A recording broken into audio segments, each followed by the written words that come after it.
Hello, good evening. Let's look at PowerPoint with some of the interesting features of the program. Here is an example of PowerPoint. We all know that PowerPoint is used for presentations, but it's having a lot of interesting features. Number one, I'm going to start with a link. Now in PowerPoint we have links.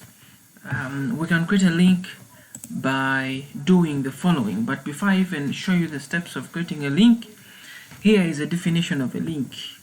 A link is an object that takes you to a certain location when clicked at. For example, if I'm putting a link at slide 1, this is a slide, there are 5 slides here. This is called the slide navigation pane, this is the slide pane, and this is the notes pane. So those are some of the major parts of the program. So if I want to put a link at slide 1, I click at slide 1, under insert. I'm going to be kind of hurrying, but you could pause and rewind for you to see the various steps I follow. So under insert there are shapes, and then links are down. I'm going to use first an action button as an example. Let me draw it here. Now you see that if I draw the action button, it's going to have hyperlink to. I could want this button to push me to any slide I want.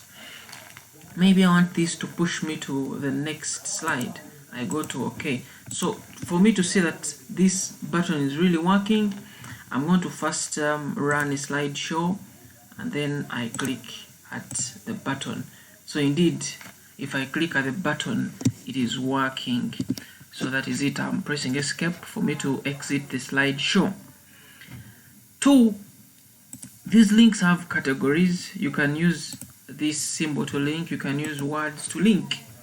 For example, I can want to link to this image.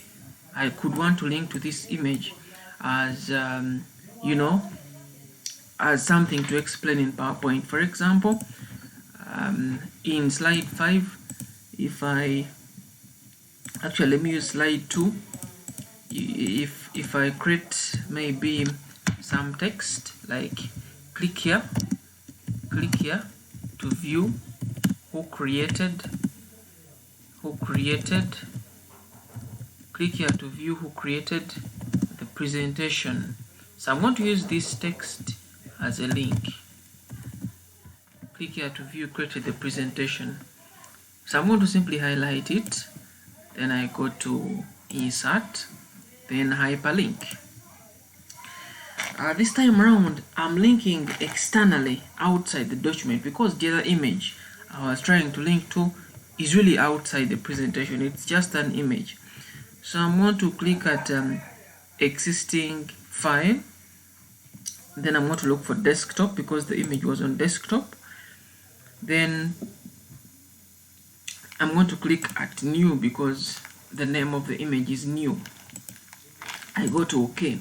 Again, I'm going to run a slideshow, and then I click at this link of mine. I see whether it's going to help me connect to the image. So you see that if I click at it, it's really connecting to the image. Wow, that is a good feature with PowerPoint. Again, I would like to share with you a slide master. Now in most cases, a slide master is going to provide that common object or text or style or feature to all slides. If you want to create a common object to all slides, for example, this image is a common one. This one right here is a common one. So if I want to create such a common feature, I use a slide master. For students, when you're asked to do that, you get some points to run in your slide master. For example, change the style to this, insert an image, change the body to this, etc.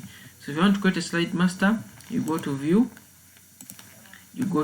then there is slide master here, then you scroll to your first slide. This is the master slide. It is called a master title slide style.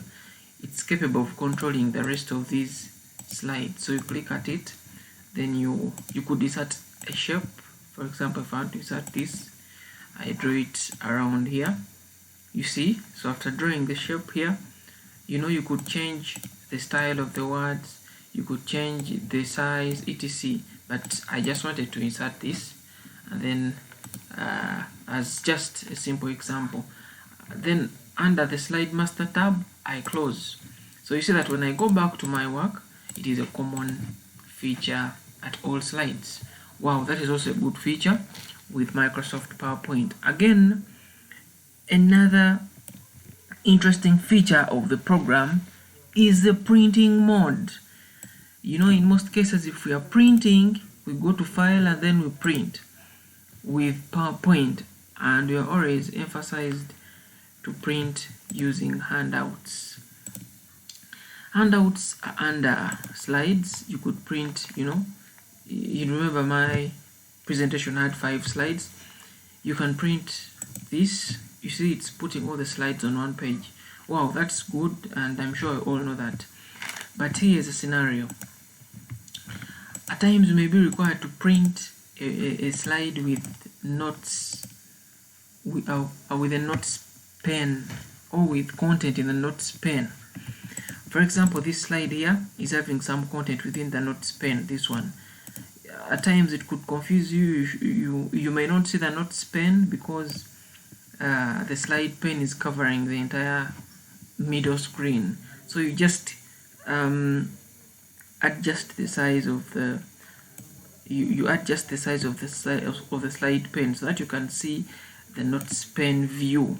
So if you type something in the notes pen and they want you to print the slide pen while you're seeing the notes pen as well on the paper, you simply do this. Now this is slide 4. You can print it separately. You go to file, then you go to print. You just ensure your printer is already connected and ready, just like mine here.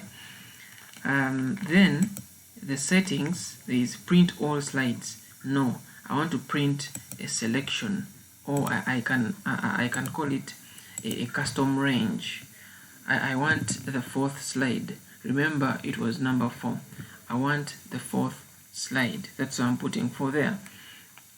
And here, one-sided, etc. And then there is custom range. Let me first go back to my work. Yes, it was number 4. Back to printing. Remember, I want to print my slide while I view the notes pen. So it's what I'm looking for. Here there is 6 slides horizontal.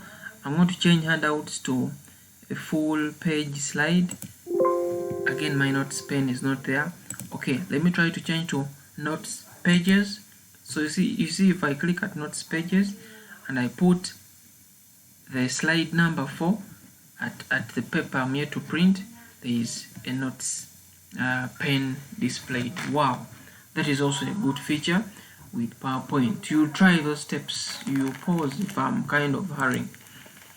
Okay, now that is it with PowerPoint. And lastly, we have ever tried animations. Animation means moving words, but here is a scenario where they want you to animate all your text at once. In most cases, people highlight one text and then animate, then another text, they animate that. But here's a scenario. They want you to animate all the text as once, or they want you to animate your text so that it comes in form of point per point, point following another point. So for you to do that, click at the slide you want from the outline pane, click at the slide pane, and then there is this shape that is bordering your text. You click at the shape, at exactly the border of the shape. It's going to change. At first it wasn't like this. Look at this. At first it wasn't like this, but if you click at the border of the shape, it's going to really change. And then you go to animations, you select an animation you want. Now that means the animation is going to be applying to your text all at once. Your text is going to be appearing in form of point per point. So you see, if I click at basic zoom, it is really animating in form of point per point. Rise up, you see it is a point following another point. Okay, that is what I wanted to share with you. Those are some of the wonders of PowerPoint. They're really good features.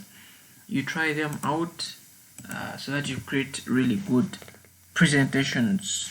A nice time.